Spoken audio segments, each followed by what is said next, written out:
बताओगी? हाँ बोलिए तो। आलस कबहू न कीजिए, आलस अरि समझान, आलस से विद्या घटे, बल बुद्धि की हान। बहुत बढ़िया।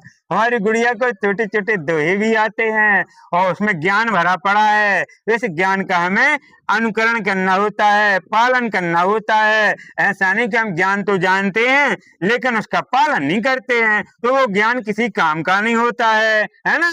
तो हमें उस ज्ञान को अपने जीवन में उतारना चाहिए। ठीक है, तो इसके प्रकार से आप बहुत अच्छी बच्ची बन जाएंगे, आप इस देश की समाज की सेवा भी करेंगी। अब हम आपसे पूछें कि आप किस लिए पढ़ती हो? हाँ, परिवार के लिए, समाज के लिए, देश के लिए। अरे वाह, परिवार समाज देश के लिए पढ़ती हो, ये तो बहुत प्यारी गुड़िया है, बहुत अच्छी बात। अब मैं आपसे कुछ और पूछूंगा तो आप बताएंगी?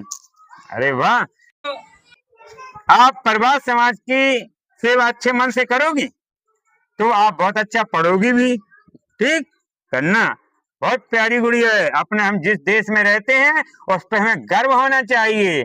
हाँ, ये हमारा भारत देश है, भारत के प्रति हमारी आस्था होना चाहिए, इसकी संस्कृति के प्रति हमारी आस्था होना चाहिए। ठीक है ना, तो हमें अपनी संस्कृति को प्रणाम करना चाहिए। कर लीजिए ऐसे।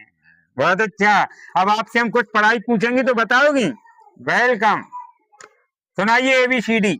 ABCDEFGHIJKLMNOPQRSTUVWXYZ। अरे वाह, बहुत बढ़िया। छोटा बड़ा भी आता होगा। अगर हम छोटा बड़ा के अंग्रेजी का छोटा बड़ा पूछ रहे तो बन जाएगा? तो बताइएगा छोटा कैसे बनता है? बड़ा, छोटी, बड़ी, छोटा ऊ, बड़ा ऊ, ए आई ओ औ अंग आ का कबूतर, का खरगोश, गा गमला, गा घड़ी, ना कुछ नहीं, क्या चम्मच, क्या चाहता, जा जहाज, जा झंडा, ये ना कुछ नहीं। बहुत बढ़िया। अगर हम आपसे 1 2 3 पूछे तो वो भी बनती है। हम 20 से कहें कि कोई भी लाइन पढ़ दो तो पढ़ दोगी? चलिए आप 70 के आगे पढ़िए। 71 71 72 73 74 75 76 77 78 79 हाँ 81